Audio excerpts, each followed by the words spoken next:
నేను మీ కీర్తన జనసేన పార్టీ రాష్ట్ర అధికార ప్రతినిధి. గత కొన్ని రోజులుగా మనం చూస్తున్నాము, కన్నా రజనీ గారు జనసేన పార్టీ నుంచి బయట వెళ్ళిన తర్వాత పవన్ కళ్యాణ్ గారి మీద అక్కసు ఒక విషం కక్కుతున్నారు. అన్నయ్య అన్నయ్య అంటూనే ఆమెకున్న విషం అంతా కక్కేస్తున్నారు. పార్టీ నాకు తీరని అన్యాయం చేసింది, నన్ను పార్టీ నుంచి తొలగించారు అకారణంగా అంటున్నారు. ముందు మనం మాట్లాడాల్సింది ఏంటంటే, ఏళ్ల తరబడి పార్టీకి కష్టపడ్డాను అంటున్న మీ స్టేట్మెంట్ని ఫస్ట్ వెనక్కి తీసుకోండి కన్నా గారు, కన్నా రజనీ గారు అని చెప్తాను. ఎందుకంటే మీరు జాయిన్ అయ్యిందే 27/2023 డైరెక్ట్ పార్టీలోకి మీరు జాయిన్ అయ్యారు అధికార ప్రతినిధిగా. మీరేమో మిమ్మల్ని ప్రూవ్ చేసుకొని జనసేన పార్టీ కోసం మీరు అహర్నిశలు కష్టపడి మీరేమి పార్టీలోకి రాలేదు. మీరు ఏదైతే లాయర్గా మీరు చేసిన సర్వీసెస్, మీ వాయిస్కున్న బలం చూసి మిమ్మల్ని పార్టీలోకి ఆహ్వానించి తీసుకున్నాం. అది ఫస్ట్ క్లారిటీ మీరు తీసుకోండి. మీరు ఏమో ఏళ్ల తరబడి పార్టీకి పనిచేశారన్నమాట చెప్పకండి ఫస్ట్ థింగ్.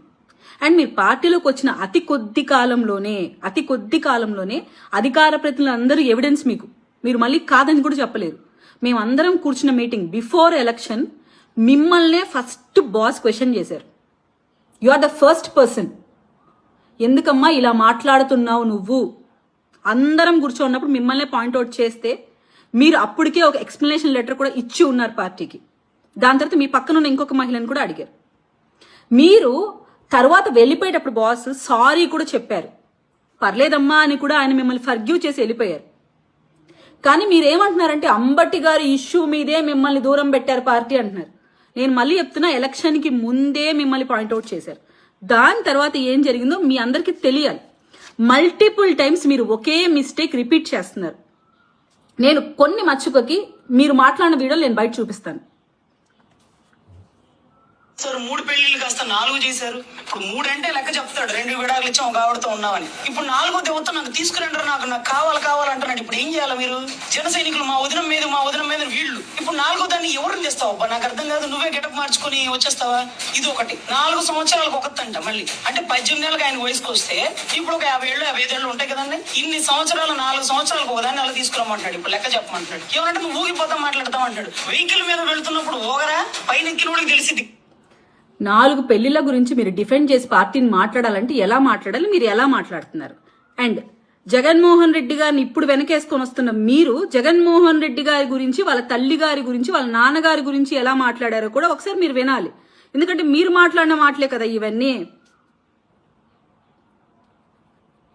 పెళ్లిళ్ళ విషయం అండి, పాపం పుణ్యం దీనికి ఒప్పుకోవాల్సిందే. జగన్ గారికి ఒక్కటే భార్య, ఇది ఒప్పుకుందాం. రాజారెడ్డి గారికి 2 పిల్లలు. ఈ మధ్య కాలంలోనండి, నిన్న మొన్న రాజశేఖర రెడ్డి గారికి జై చిత్రాన్ని చెన్నైలో ఉందని ఈ మధ్య ట్రోలింగ్ అవుతా ఉంది. మనకు తెలియదు పాపం వాళ్ళ కుటుంబ విషయాలు. ఈయనేంటో ఎంత తెల్లగా పుట్టాడు అనుకున్న ఒక జై చిత్ర వల్ల మనకు తెలియదు. సో మనకు అర్థం కాని విషయం ఏంటంటే, అంటే నాకు తెలియదు అంటే ట్రోలింగ్ లో ఇస్తున్నారు. మరి రాజశేఖర రెడ్డి గారికి ఇంకొక అజ్ఞాత భార్య ఉంది, అప్పుడప్పుడు చెన్నైకి వెళ్ళి వస్తుంటాడని ఒకడెవడో చెప్తూ ఉన్నాడు. మరి అది ఎంతవరకు నిజమో నేను కూడా నమ్మలేండి పాపం. సరే అది వదిలేద్దాం. షర్మిలమ్మకి ఈయన ఎన్నో మొగుడు, ఆ అనిల్ గారికి ఆయన ఎన్నో పెళ్ళం, లెక్క తెలియదు. సరేనండి, ఇవన్నీ వేస్ట్. పోనీ కాపుల్ని కదిలిచ్చారు. మా కాపోడికి దూల ఎక్కువ అండి. ఒక్కొక్కడు కులాన్ని ఎలా పెంచుతారంటే, మా కులపోళ్ళు కమ్మోళ్ళ అమ్మాయిని ప్రేమిస్తారు. వంగవీటి రంగా గారు కమ్మమ్మాయిని ప్రేమించారు. మా అల్లు అర్జున్ అంటే మా కులపోడు మళ్ళీ పోయి రెడ్ల అమ్మాయిని ప్రేమిస్తారు. మా రామ్ చరణ్ అపోలో రెడ్డి అమ్మాయిని ప్రేమించారు. ఇది కాక విడుదల రాజు ఇలా అడ్డదిడ్డంగా మాట్లాడుతూ ఒక పక్క మీరు మీ విలువల్ని కోల్పోతూ, పార్టీ స్టాండర్డ్స్ ని తగ్గిస్తూ, వాళ్ళ పర్సనల్ ఇన్ఫర్మేషన్ ని లేదంటే వాళ్ళకి సంబంధం లేని వ్యక్తులతో అఫేర్స్ అంటించి మీరు మాట్లాడుతూ, ఎవరో ఒక మహిళ, ఆవిడెవరో సినీ యాక్టర్ని వచ్చి రాజశేఖర రెడ్డి గారితో మీరు సంబంధం పెట్టి మాట్లాడుతుంటే అక్కడ ఒక మహిళ లేదా? మీరొక్కటేనా మహిళ? మిమ్మల్ని మాట్లాడితే 4 రోజుల నుంచి అన్నం తినలేదని ఏడ్చిన మీరు ఇంకొక మహిళను తీసుకొని వచ్చి ఎక్స్ సీఎం వాళ్ళ అమ్మగా మీరు పోర్ట్రేట్ చేస్తూ మాట్లాడుతూ, ఇంత వల్గర్ గా మీరు మాట్లాడుతూ, మళ్ళీ వైసీపీని మీరు డిఫెండ్ చేయడం కోసం ఇలాంటి వర్డ్స్ యూజ్ చేస్తారు. ఇలా మీరు వరుస పెట్టి మాట్లాడుతుంటే ఏం చేస్తారండి పార్టీ? ఇవి మచ్చుకకి ఇంకా చాలా ఉన్నాయి. కాపులకు దూలెక్కువ, ప్రతోడికి మా కాపుయే కావాలి అని మీరు ఇంత వల్గర్ గా మాట్లాడుతుంటే ఏం చేయాలి రజనీ గారు? మీరు అప్పటికి మిమ్మల్ని దూరం పెట్టారు, బహిష్కరించలేదు. బట్ రిపీటెడ్ గా మీరు చేస్తుంటే మిమ్మల్ని బహిష్కరించాల్సి వచ్చింది. ఇది చెప్పుకోండి. అంబటి ఇష్యూలో నేను స్ట్రైట్ ఫైట్ ఇచ్చాను కాబట్టి నన్ను పక్కన పెట్టారు, ఎవరైతే భజన చేస్తే టీడీపీకి వాళ్ళని ఉండమంటున్నారు, ఇలాంటి కాదు మీరు చెప్పాల్సి.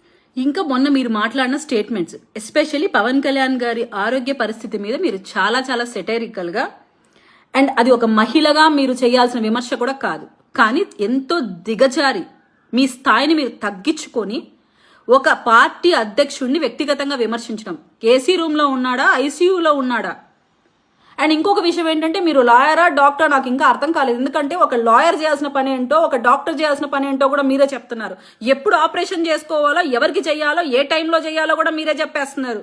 అంటే మీ నాలెడ్జ్ ఏంటో నాకైతే అర్థం కావట్లేదు. ఏమైనా కంపెనీస్ మీరు డాక్టర్ చేసి మళ్ళీ ఎల్ఎల్బి చేశారా, లేకుంటే డాక్టర్ సర్టిఫికేట్ కొనుక్కొని వచ్చారా, లేకుంటే కొట్టుకొని వచ్చారా, నాకు అర్థం కావట్లేదు. పవన్ కళ్యాణ్ గారికి ఎప్పుడు ఎమర్జెన్సీ ఉంది, ఏ టైంలో చేయాలని డాక్టర్లకు తెలుసు. అది సమ్మర్లో చేయాలా వింటర్లో చేయాలా మీరు చెప్తారు. అట్లయితే మీరు కూడా కాపు నేతగా ఒక మహిళా నేతగా పోర్ట్రేట్ కావాలని ట్రై చేయడం కోసమే మొన్న కాపు మీటింగ్లో కళ్ళు తిరిగి పడిపోయి మీకు హార్ట్ పెయిన్ వచ్చిందని చెప్పుకున్నారా?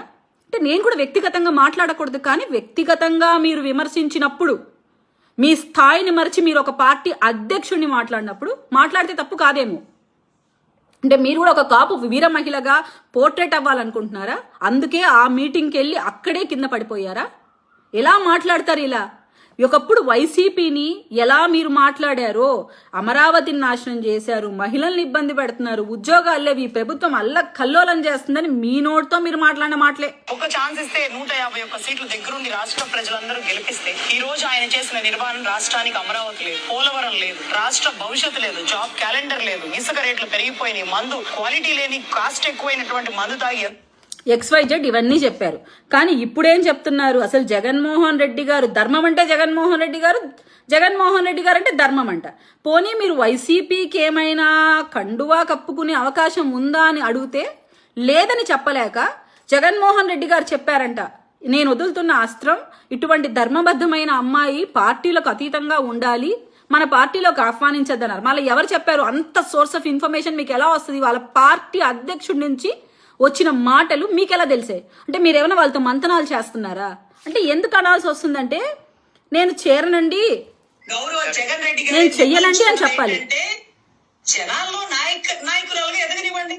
ఎందుకు ఒక పార్టీ ముసిగేందుకు పోరాడుతుంది ధర్మంగా? ప్రతిదానికి ఎవిడెన్స్ తోనే నేను మాట్లాడుతున్నాను. అంటే మీరు ఆ కండువా కప్పుకోవడం కోసమా, లేకుంటే ఆ కండువా నీడ కింద ఉంటూ ఒక మహిళగా సానుభూతి పొందుతూ పవన్ కళ్యాణ్ గారి మీద విషం చిమ్మితే మీ మాటలకు విలువ వస్తుందనా? డైరెక్ట్ కండువా కప్పుకుంటే విలువ ఉండదులేండి, మేము కూడా అంత ఎర్రోళ్ళం ఏం కాదు, కానీ వినడానికి మీ మాటలు. డైరెక్ట్ కండువా కప్పుకోకూడదు, కప్పుకోకుండా ఆ పార్టీ నీడ కింద ఉండి మీ పనులు చేయించుకుంటూ పవన్ కళ్యాణ్ గారి మీద విషం చిమ్ముతూ మీ మీద సానుభూతి కలిగేలాగా 4 మాటలు మాట్లాడుకుంటూ ఉంటే మీకు విలువ వస్తుంది అనుకుంటున్నారు. బట్ ఫ్యాక్ట్ అనేది ప్రజలకు తెలుసు కదా. పవన్ కళ్యాణ్ గారి మీద వ్యక్తిగత విమర్శలు చేస్తే లైమ్ లైట్ లో ఉంటానని ఊహించుకొని కన్నా రజనీ గారు ఇలా విమర్శలు చేస్తున్నారేమో. ఒకసారి గుర్తు పెట్టుకొని మీ మాటలే మీకు మళ్ళీ రిపీట్ చేస్తున్నా. జన సైనికులు గాని వీర మహిళలు గాని తేనెపుట్ట లాంటి వాళ్లే, కదిలిస్తే మీకే ప్రమాదం. దయచేసి మీరు ఎదగడం కోసం పవన్ కళ్యాణ్ గారిని వ్యక్తిగతంగా విమర్శించడం మాత్రం తప్పు, అది మానుకోండి. 3 పెళ్లిళ్ళు కాస్త 4 చేశారు. ఇప్పుడు 3 అంటే లెక్క చెప్తాడు, 2 విడాకులు ఇచ్చాం ఒక ఆవిడతో ఉన్నామని. ఇప్పుడు 4వ దేవత నాకు తీసుకురంటారు, నాకు కావాలంటున్నాడు. ఇప్పుడు ఏం చేయాలి మీరు? జన సైనికులు మా వదినం మీద వీళ్ళు. ఇప్పుడు 4వ దాన్ని ఎవరిని తెస్తావు? నాకు అర్థం కాదు. నువ్వే గెటప్ మార్చుకుని వచ్చేస్తావా? ఇది ఒకటి. 4 సంవత్సరాలకు ఒకతంట. మళ్ళీ అంటే 18 ఏళ్ళకి ఆయన వయసుకు వస్తే ఇప్పుడు ఒక 50 ఏళ్ళు 55 ఏళ్ళు ఉంటాయి కదండి. ఇన్ని సంవత్సరాలు 4 సంవత్సరాలకు ఒకదాన్ని అలా తీసుకురమ్మంటాడు. ఇప్పుడు లెక్క చెప్పమంటాడు. ఏమంటే నువ్వు ఊగిపోతా మాట్లాడతావు అంటాడు. వెహికల్ మీద వెళ్తున్నప్పుడు ఓగరా పైన ఎక్కిన వాడికి తెలిసింది. 4 పెళ్లిళ్ళ గురించి మీరు డిఫెండ్ చేసి పార్టీని మాట్లాడాలంటే ఎలా మాట్లాడాలి, మీరు ఎలా మాట్లాడుతున్నారు? అండ్ జగన్మోహన్ రెడ్డి గారిని ఇప్పుడు వెనకేసుకొని వస్తున్న మీరు జగన్మోహన్ రెడ్డి గారి గురించి, వాళ్ళ తల్లి గారి గురించి, వాళ్ళ నాన్నగారి గురించి ఎలా మాట్లాడారో కూడా ఒకసారి మీరు వినాలి. ఎందుకంటే మీరు మాట్లాడిన మాటలే కదా ఇవన్నీ. పెళ్లిళ్ళ విషయం అండి, పాపం పుణ్యం దీనికి ఒప్పుకోవాల్సిందే. జగన్ గారికి ఒక్కటే భార్య, ఇది ఒప్పుకుందాం. రాజారెడ్డి గారికి 2 పిల్ల. ఈ మధ్య కాలంలోనండి నిన్న మొన్న రాజశేఖర రెడ్డి గారికి జయచిత్ర చెన్నైలో ఉందని ఈ మధ్య ట్రోలింగ్ అవుతా ఉంది. మనకు తెలియదు పాపం వాళ్ళ కుటుంబ విషయాలు. ఈయనేంటో ఎంత తెల్లగా పుట్టాడు అనుకున్న ఒక జయచిత్ర వల్ల మనకు తెలియదు. సో మనకు అర్థం కాని విషయం ఏంటంటే, అంటే నాకు తెలియదు అండి, ట్రోలింగ్ లో ఇస్తున్నారు. మరి రాజశేఖర రెడ్డి గారికి ఇంకొక అజ్ఞాత భార్య ఉంది, అప్పుడప్పుడు చెన్నైకి వెళ్ళి వస్తుంటాడని ఒకడెవడో చెప్తూ ఉన్నాడు. మరి అది ఎంతవరకు నిజమో నేను కూడా నమ్మలేండి పాపం. సరే అది వదిలేద్దాం. షర్మిలమ్మకి ఈయన ఎన్నో మొగుడు, ఆ అనిల్ గారికి ఆయన ఎన్నో పెళ్ళం, లెక్క తెలియదు. సరేనండి, ఇవన్నీ వేస్ట్. పోనీ కాపుల్ని కదిలిచ్చారు. మా కాపోడికి దోల ఎక్కువ అండి. ఒక్కొక్కడు కులాన్ని ఎలా పెంచుతారంటే, మా కులపోళ్ళు కమ్మోళ్ళ అమ్మాయిని ప్రేమిస్తారు. వంగవీటి రంగా గారు కమ్మమ్మాయిని ప్రేమించారు. మా అల్లు అర్జున్